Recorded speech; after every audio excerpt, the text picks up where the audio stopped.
Greetings, travelers, and welcome back to the Tales from the Enchanted Forest podcast with your hosts, Fox and Sparrow. Hello. I guess I don't need to be spooky anymore. Halloween has come and gone, and we're in the beautiful month of November, which is like full fall in my opinion. Like, we're not even dealing with like the spooky stuff of Halloween, which I enjoy, but this is just pure fall vibes now.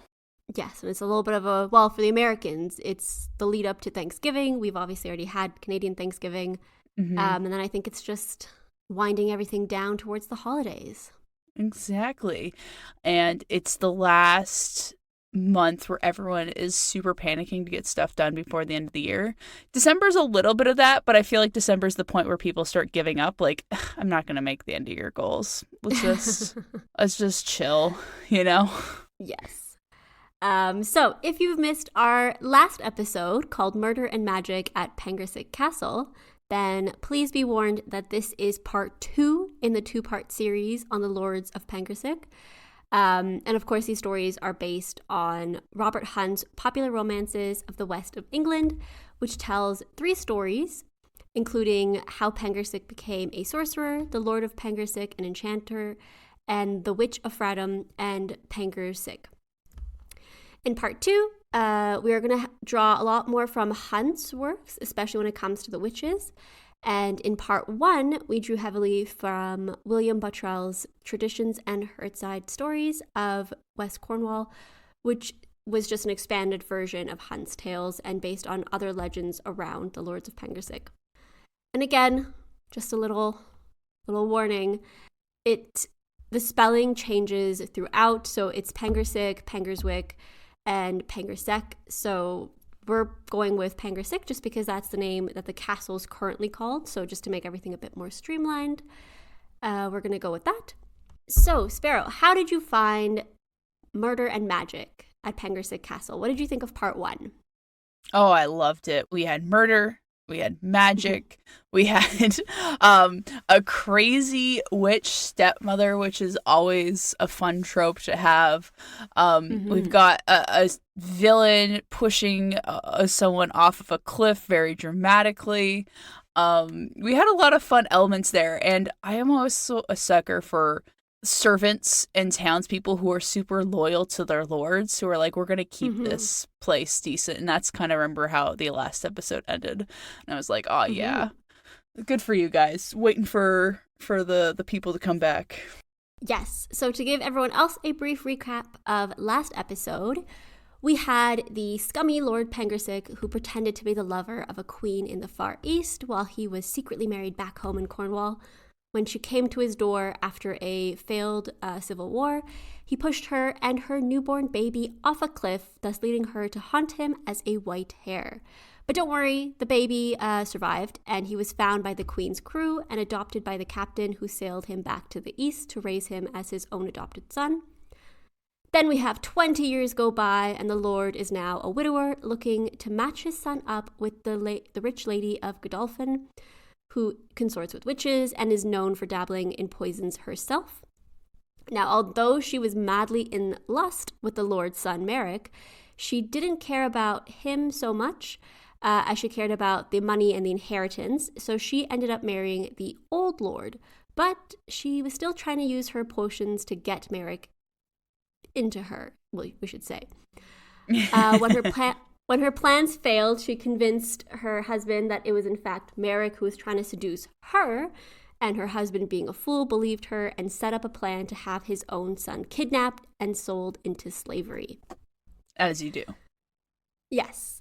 Now, his plan would have worked if it wasn't for the meddling, drowning sailor from the east on a mission to have the most eventful 24 hours known to fairy tale kind. So Merrick and his best friend / servant, Uter, ended up saving the life of this drowning seaman while they were fishing, and they ended up saving him and having a little sleepover. Then the next day, when they're trying to return him back to his father, the captain, and return him to a ship, they ended up having a hunting party, and the young sailor named Alruth finds a white hare and his grandfather's enchanted sword. He then learns about his heritage as the son of the Queen of the Far East and Lord Pengersick, And while digesting this news, he also learns that his father tried to have his half-brother sold into slavery and that a pirate ship nearby probably would actually just do that. Naturally, he saved his brother and they sailed off into the sunset together to get away from their trash father and his weird incestuous wife. And we ended off that story with Lord Pengersick realizing that he had been played. He did try and follow the two ships to try and get his son back, but the white hair / vengeful ghost attacked his horse and it rode off into the sea, killing its murderous rider. And the incestuous stepmom also ended up growing scales from all the poisons she tried to use on the Lord, and so she went back into seclusion and kind of hid away from the world. And that is just the recap. If you want the whole story, I do recommend not skipping part 1 because a lot happens. And it does really flesh out these characters a little bit more. But we have kind of closed the door on Lord Pengersick and kind of the stepmom, and we're focusing a lot more on the two brothers. I'm always a big fan of sibling stories. I don't feel like we see enough of them where that's like the main focus. Like I see a lot of sibling stuff be B plot or C plot things, but it's like so many people have siblings and they're so interesting to explore those dynamics. So I always love a tale exploring them. Yeah, and I do like a sibling story where they actually do like each other. Where they're not at odds, because you have a lot of like step sibling stories where you have the good stepdaughter or the bad stepdaughter and they're at odds with the main character, or you have, the brother and sister who are at odds with each other. So it's nice to see two brothers who just found each other, half brothers, and they're willing to just travel together and have a good time together and take care of each other as well. Mm-hmm. And with that, we are now up to date on part 1. So please settle in for part 2, which happens to be just as intense and insane as part 1, but maybe with characters that we can actually root for this time. We return to the voyage of Alworth, Merrick, and Uther as they travel to Alworth's motherland in the far east. The two vessels, one being Alworth's adopted father's and one being the pirate ship they commandeered, often stayed close together as they sailed, and they were followed by a beautiful white bird that they believed to be a kind spirit leading them home. We can imagine this is probably the spirit of the mother, who after killing the father, well, not killing him directly, but getting her revenge on Lord Pengersick, can now lead her son back to his motherland to claim his birthright. While Alworth was busy learning about the kingdom he might soon rule, Merrick was more entranced by the stories of enchanters and magic of the Far East. The captain had told him of a group of people who were very skilled magicians and enchanters, and they lived not so far from the late Queen's kingdom. Eventually, they arrived at their destined port and quickly found the dead Queen's kingdom in great disorder. The captain took charge, and it turned out that during the initial war for power, he had also been a commander for the Queen, and so his words held power and value in the kingdom. He presented young Alworth as the prince and relayed his history to the people. He also told the story of the enchanted sword, and the people, tired of war and excited by the idea of peace, flocked to Alworth and proclaimed him their king. At first, he wasn't really into the idea of being a king, to be honest. He had grown his entire life around ships and ports, and he much preferred the life of a sailor. But he quickly realized that he had a duty to these people and that he could run his kingdom like a well-ordered ship. He did become a very good king and had no idle hands nor waste of stores in his kingdom. And his greatest wish, of course, was that his brother would stay with him and be his advisor and his chief mate. But Merrick had grown a liking to being free and was curious about the enchanters who lived in the neighboring lands. He wanted to visit their country and, if possible, learn magic. And this is a little bit interesting to me because he had almost no attachment to magic when it was his stepmother who was showing witchcraft and using potions and all that stuff, and he seemed almost to not judge her for it, but use it against her as a way to be like, why would I marry her? She's 2 years older than me and she's a witch. Whereas now he's interested in the magic. It's interesting that you point that out because I'm thinking now of like so many times stories treat magic that witches do as different. Sometimes they give an explanation for it, or sometimes it's just subtle like colors they use to like kind of show they're different. But I'm now thinking I don't know any story where a witch teaches a man how to do magic. It's usually like a witch or a female teaching magic to another female, and that's usually continues to be like evil characters or like nuance. Like it's never the protagonist here. If it's like you want good magic, you always go to a male wizard.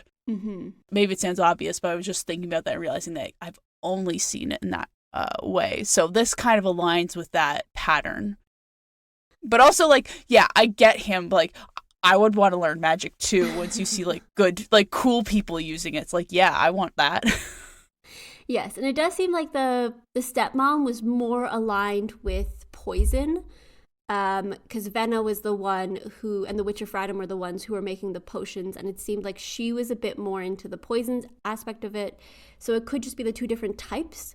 Yeah, more potion based versus like fundamental magic. Yeah, well, we will get into more of the types of magic in a bit because they do spend some time talking, especially Robert Hunt. They do spend a lot of time actually talking about what kind of magic they do. So, sooner than they would have wished, it was time for the brothers to part. King Alroth gave his brother a vessel full of things to be sold or bartered, dressed him with all the honors of his rank, and left him and Uther in the hands of trusted sailors so that they would get to their destination safely. 3 years passed, and Merrick spent his time learning magic. During this time, he also married a beautiful princess who was gifted in many skills, and Uther married her favorite damsel. Merrick was very happy, but he had grown a little homesick. So when the old captain visited him one day and told him the news of his father's death and his people's need for him, Merrick knew it was time to return home. He went to his wife and he told her all about Pengersick Castle. He told her of the rain that kept everything lush and green, of the hills and dales that were full of herds of animals, and of how his people hunted as a pastime and not for need. He also told her of a drink made of grain that made them as strong as giants and think themselves as brave as lions, and of the precious tin that they found in their valleys. He spoke so wistfully of the Cornish people and of his lands that his wife took his hands and reassured him that wherever he was her home, and that they could leave whenever he wanted. Merrick was overjoyed, and after they collected all their magical books and other necessities, the two happy couples set sail. On the way, they stopped at King Alroth's lands, and while they dined, the king secretly had their ship filled with gold, pearls, and other manners of precious goods. They soon took their loving leave, and Merrick, now Lord Pengersick, returned home at last. When the young lord and his beautiful bride landed on the Cornish shore, people from all over came to celebrate their return. During the day, there was archery and hunts and other games to show off the Cornish at their best, and at night there was much feasting and singing and storytelling. The lady of the castle became a fast favorite among the people, who loved hearing her play her harp and watching her ride across the moors with her hawk on her wrist or her bow in her hands. She also loved her new people, who she found ignorant of fraud or false flattery. As for Pengersick Castle, Merrick wasted no time in building a tower for his magical arts and one for his lady's private quarters, so that she could always have a view of the gardens, the glens, and the ocean. Now, in this story, so this one is mainly, we're going back to Bottrell's for a bit, his stepmother had already died and had returned as a spirit to haunt the castle. Pengersick had a section where her old apartments had been razed to the ground, but she still continued to haunt them.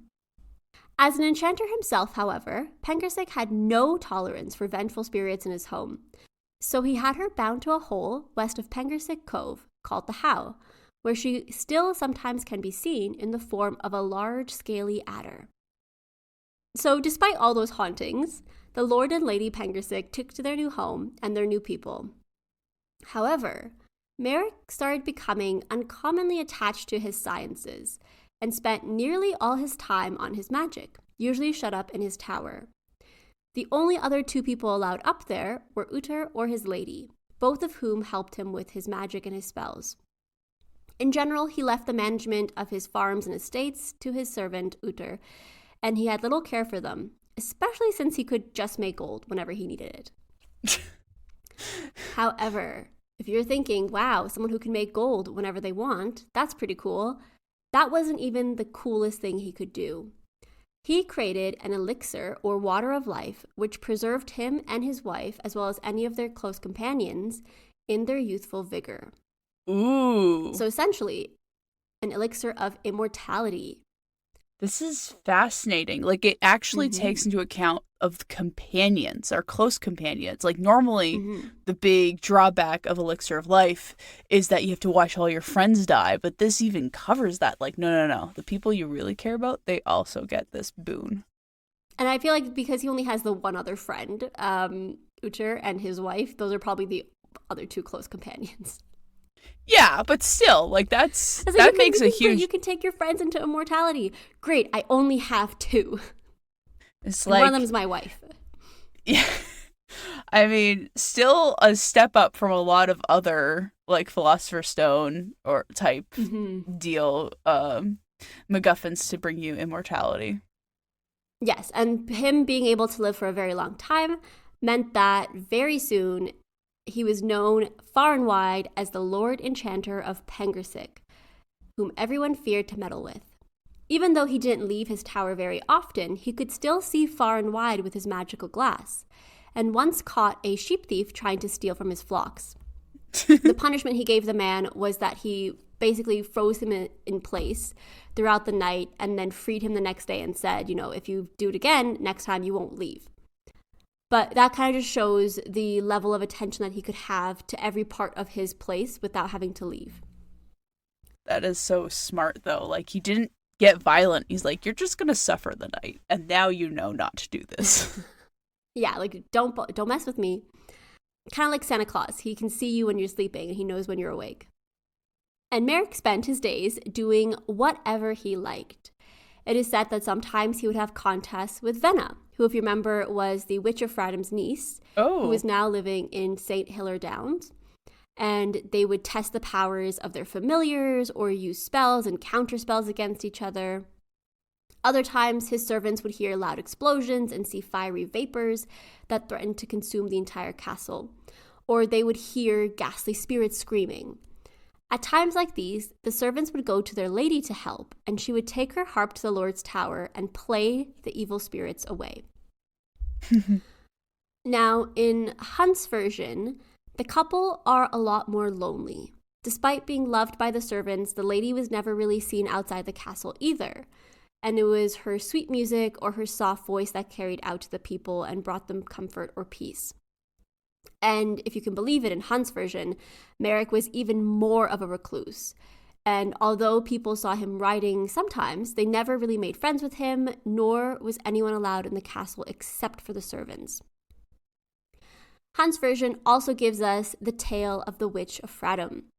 We mentioned her very briefly in the last episode as the witch who helped the Lady of Godolphin with the love potion for Merrick, and she is also the aunt of the witch Venna. Now, by this time, Merrick was, or Lord Pengersick, was the Lord-Enchanter of Pengersick Castle, and he was known to far and wide to be very powerful. And at the same time, the Witch of Fraddam was considered one of the most powerful weird women in the West Country. But still, her spells were constantly being countered by the enchanter, and she resolved to take care of him once and for all. I don't think that's going to go well for her. Well, you'll have to see. Dun dun dun. So she went to Canin's cover, where she raised the devil himself and promised him her soul in exchange for his help taking down the enchanter. They came up with a plan to create a poisoned well for the enchanter's horse to drink from, one that would cause the horse to go crazy and fling her rider back. He would then be injured and on the ground, during which time the witch would drench him in a potent hell broth that would make him under her control forever. Now, the devil was certain that he could take the witch's soul, but he was very unsure about this plan in general, especially crippling the Lord-Enchanter. They say that the magic the Lord had learned in the East made even the devil himself fearful of him. However, he still told the witch to gather the ingredients and go on with her plot, while planning on double-crossing her if things went wrong. Sounds about right. None the wiser, the witch continued gathering her herbs. It was March and around the time of the equinox when she finally put her plan into action. She planted the drink for the horse and waited for him to ride past during a stormy night. The witch hid herself along with her crock of hell broth, ready to pour over the injured lord nearby. She could barely contain her excitement when she saw the outline of the lord and his horse coming towards her. the horse stopped near the tub of water and came closer and closer as the witch waited. She then noticed the enchanter lean forward and whisper something in the horse's ear, but she couldn't quite make out what he said. However, in that moment, the mare violently kicked at the tub and it went flying and bashed into the witch's legs. She fell forward into the tub, which assumed the shape of a coffin. She was frightened and confused, and it was still stormy, so she couldn't really see, but she was trying to get up, and just then the enchanter came upon her, speaking in unknown tongues. A whirlwind arose, and the devil was in the midst of it. At that point, she knew she'd been betrayed, because the devil didn't look scared or, like, oh no, our plan's been ruined. He looked like he knew what he was doing. The devil took the coffin with the witch inside of it and flew into the air, followed by her crock. The last thing she heard was Pengersick's laugh and his horse neighing, and she also caught his last words. She is settled till the day of doom. And she is. The Witch of Fraddam still floats up and down the ocean and the seas, around in her coffin, followed by her crock. She still tries to stir up mischief now and then, using her ladle and her broom to create mountain-high waves, and any seaman that comes across her faces misfortune. However, while he lives, the enchanter still had power over her. All he had to do was stand on his tower, blow 3 blasts into his trumpet, and summon her to shore, and then compel her to peace. And that settles the case of the Witch of Fraddam. Wow. I'm amazed we're actually getting like a resolution for that one character briefly mentioned in the last episode, but I'm here for it. She's still around. You might still see her in the oceans and the water and the seas, but she's just compelled now to not be so outwardly mischievous, I guess. I am also liking that this guy's casually just having competitions with Venna, the other witch who also had a hand in some of his misery before, but he's like, nah, I'm more powerful than you now, so we can be chill. He's like, I know I could defeat you if I wanted to. I just need someone else to practice with. Yeah, and she's like, if you're gonna let me live, I suppose this is cool. And so, with the story of the witch settled, the enchanter had very few enemies, except perhaps time. So many years passed, and the Lord and Lady Pengersick had many children, then many grandchildren, then many great-grandchildren. Soon, the lady grew tired and weary. She had outlived most of her children and most of her grandchildren at this point, and she was now surrounded by people who were strange to her. She wanted to rest among her children, but she did not want to leave her husband, so she begged him to stop taking the elixir of life with her. However, as he often did, he promised he would stop once he had perfected this essay or that spell or this potion. And so, while she stopped taking it and ended up resting amongst her children, he continued on. Their descendants were numerous, but there is one notable one that we will mention to end the legend. Lord Pengersick's great-granddaughter was the beautiful Lamorna. Once, a Welsh prince came to the castle to learn magic from the Lord-Enchanter and soon fell in love with and married Lamorna. And soon fell in love with and married the great-granddaughter. The prince had given Pengersick a great quantity of black stones before he left with his new bride, and Pengersick managed to pull from them a liquid fire. Unfortunately, the fire caused massive explosions, and in an instant, everything was up in flames. Without his wife to help calm down the magic, the magician was consumed with all his books, his treasures, and eventually even his castle. Nothing was left except for the bare walls. That leaves the only survivor of our tale, who is Venna. She had also prolonged her life by stealing the vigor and youth of young people. Once, when the people had grown tired of her stealing away their young folks, they waited until she was making her hell broth and then nailed her door shut and covered up her chimney so that she smothered herself in her infernal smoke and died. Oh, wow. With that, all the chief people of the story are ended. And had it not been for Pengersick's untoward accident, he might have lived to this day. And that is the story of the Lord-Enchanter of Pengersick, and our story that goes through, 2 full generations of storytelling associated with the Cornish coast, Pengersick Castle, magic, murder, witches, wizards, pirates, anything you can think of, our story had it. It had it in spades. I love all the directions this story went in. I kind of feel bad for the first child of this couple when he realizes that he's not getting the liquid or like the eternal youth, and it's like, Mom, Dad, you guys holding out on me? It's like, what line did they decide to draw? It's like, it's just us. Like, that's gotta be a super awkward conversation, right? Yeah, I feel like the worst part would be burying your children, not because, I mean, obviously burying your children while they're young is awful, but having to bury them one by one from old age, I feel like Lady Pengersick, I think, had the right idea of, okay, we've lived a full life. We've seen our children prosper. We've seen our great-grandchildren. We have a legacy. You have all these stories about you. I think it's time to, go out on our own terms. Definitely the smartest character in this story, in my opinion, in terms of, like, having the smarts to be able to do all that cool magic stuff that's not stealing life of other people. Actually, we don't really know what Pengersec used in his magic spells. We do. So King Arluth, so his brother, his half-brother, would send him the ingredients for the potion. So it was more of like a potion than it was what Venna was doing, because Venna was genuinely just stealing the blood and vigor of the youth. Yeah. I was going to say, okay, well, that makes more sense. But regardless, like, she had the intelligence to do all this stuff, but she also then had the wisdom to be like, no, this is enough. Yes. It's always important to have both of those things. Yeah, and what I was pleasantly surprised by was the Cornish people's reaction to Lady Pengersick. So we know that England has a bit of a racism problem here and there with some of their storytelling. And so it's nice to see that even though she came from a strange land, she was welcomed by the people. They loved her. They adored her. She's the one they went to when they had trouble, because Merrick, or Lord Pengersick, was getting further and further from them. The more he became a wizard or a Lord-Enchanter, he just became kind of, I think, more of a symbol or more of a concept than as a real person that they could go and talk to. Yeah. Whereas she was always someone that they could approach and ask for help. And they found love, like, with her.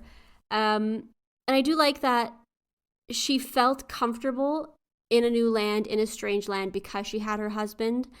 But over time, as the original group of people that she knew and she bonded with, obviously, as they started dying, and it was the next generation of people, then the next generation, she was kind of like, okay, things are advancing. I don't know who these people are now. Everything's changing. The customs are different now. Everything is advancing really quickly. Yeah. And unlike Lord Pengersick, who's happy to just be by himself and be in his tower and advance his magic, I feel like she wanted more. And eventually that became kind of like, okay, everything is becoming too strange now. It's interesting, too, because I think if this story had wanted to keep the cycle going, they could have very easily had done something similar, done something where, like, he didn't let her die, and so she kind of died in a weird way where she became a ghost, and now she's the next ghost haunting the place. But at least she had the agency to be like, nah, I'm done. I'm out. I'm going to be at peace. Yeah, I'm just going to stop taking the potion. Is his ghost haunting the place now? No, not her ghost. No, his ghost. Is his ghost haunting it? Because he was the one who died in a freak accident. So it depends, because there are lots of stories about hauntings at Pengersick Castle, but a lot of them are a bit more modern, almost. There's a couple about, like, a bunch of monks haunting it because that's where they were murdered. I don't think there's anything about Lord Pengersick himself haunting the castle. I think he was quite happy to go with his stuff. He was like, oh, this is the stuff that's fueling me. And so I don't think he has a reason to want to stay. To be honest, I don't think there was any, like, vengeance, because it was himself. Like, it was his own fault. It was his own accident that caused it. So I would love to see the conversation he has with his wife when he finally gets to the afterlife, and she's like, I've been waiting. What the heck, man? It's like, oh, so did you decide to stop taking the potion? Yes. Something like that. That's exactly what happened. I decided to stop taking it when my body was burnt to ash. Yes. Thank you so much for finding that and sharing that with us, Fox. And of course, dear travelers, we hope you also enjoyed part 1 and part 2 of this tale from Cornwall, full of generational trauma, murder, vengeful spirits, witches, magic, and murder once more. If you want to see the show notes, which include all of our sources, please check out our website, talesfromenchanted.com, or you can find us on most social media sites as at From Enchanted or from the podcast name, including on Blue Sky, TikTok, and Instagram. However, if you are old school like Sparrow, then you can send us an email at talesfromenchantedforest@gmail.com. We'd love to hear your thoughts on this episode, folklore suggestions, or any other comments as we race to the end of 2025. And remember, there's always a place for you in the Enchanted Forest.